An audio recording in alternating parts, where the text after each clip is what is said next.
हंस का अर्थ होता है कि दूध और पानी को छान के और यथार्थ वस्तु को ग्रहण कर ले, जल को छोड़ देता है। हंस एक पक्षी होता है, उसमें गुण दिया है भगवान ने कि आप एक गिलास दूध में एक गिलास जल डालकर उसके सामने रख दो पात्र में, उसमें से वो चोंच डबो करके दूध पी लेगा और जल शेष रह जाएगा। उसको ऐसी दया करी दाता ने उसके ऊपर। और किसी सरोवर के ऊपर हंस भी हो और बुगला भी हो, हंस और बुगले में शारीरिक अंतर नहीं होता, लेकिन उनकी भिन्नता को कैसे पहचाने, उनकी भिन्नता कैसे जाने, हंस कौन है बुगला कौन। उनकी पहचान होती है कि जैसे बुगला जो होता है वो मोती नहीं खाता, वो मछली खाता है, गोगे खाता है, कीड़े मकोड़े खाता है, जल के जंतुओं को खाता है, लेकिन हंस नहीं खाता। हंस केवल मोती खाता है, नहीं तो भूखा मर जाता है।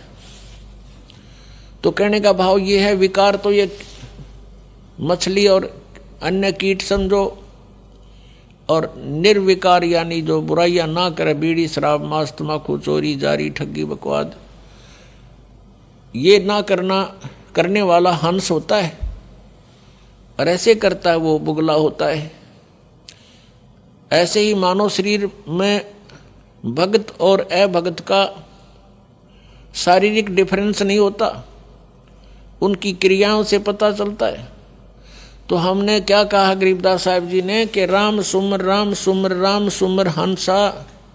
हंस हे हंसात्मा, परमात्मा के ज्ञान से दूध और पानी को छानना सीख ले, भिन्न कर ले, फिर अपना आराम से आस्था तेरी नहीं रहेगी यहाँ पर। अब ये नहीं कि परिवार के प्रति आपका कोई लगाव ना रहे, ये तो ये समझना चाहिए जब आपको ज्ञान हो जाएगा पुण्यात्मा, गणीकरण की आवश्यकता ना पड़े। हम अज्ञानतावश फंसे हुए यहाँ पर, अज्ञानतावश हम एक दूसरे को अपना मानकर अपनी मूर्खता जाहिर कर रहे हैं, प्रकट कर रहे हैं। अब जैसे आप जी के घर पे संतान है, पुत्र या पुत्री, ये आपकी नहीं है, आपने तो इसके ऊपर एक कवर डाल रखा है, वो है आपका शरीर बॉडी।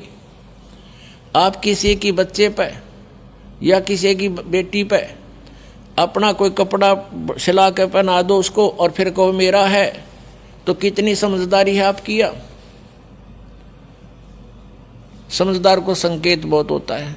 ऐसे सभी आत्माएं परमात्मा की हैं, और आपने इन पे कौर डाल लिया, अपने मटेरियल से शरीर दे दिया इनको बनाकर, लेकिन फिर इनको अपना मान लिया। इनको आप अपना ना मानकर परमात्मा का मानो, मालिक का मानो, आप नौकर जानो उस परम पिता की, तो आसानी से आप इस जीवन को पार भी कर लोगे। भगवान से डरते हुए आपने इनके साथ रहना है कि मालिक के बच्चे की आत्मा नहीं दुखानी चाहिए। आप नौकर हो उस परम पिता के, और ये बच्चे हैं उस भगवान के, आप उनके नौकर लगा रखे हो। आपको धन दिया है इनके लिए, इनको पढ़ाने को, लिखाने का, अच्छे कपड़े पहनाने का और प्यार से रखने के लिए आपकी ड्यूटी है। इनका प्रत्येक कार्य आप करो भगवान से डर के कि भगवान के बच्चे हैं, और जितना आपको उस मालिक ने आपको इनके लिए धन दिया है उसको उतने ही एवरेज से व्यय करो, एक्स्ट्रा मत करो, और उसी में से आपका धर्म पुण्य भी आप करो। तो ये ज्ञान आपको धीरे धीरे होगा, कहने से नहीं होता, एक दो बार में भी नहीं बात या जस्ती, क्योंकि हमारे ऊपर इन तीनों भगवानों का, तीनों प्रभुओं के अंदर से निकल रहे इन गुणों का विशेष प्रेशर है, बहुत जबरदस्त इफेक्ट है। तो धीरे धीरे ये ज्ञान सुनने से, परमात्मा के मंत्र, एंटीबायोटिक, ये कैप्सूल खाने से, तो ये नशा और ये इनका प्रभाव हमारे ऊपर से कम हो।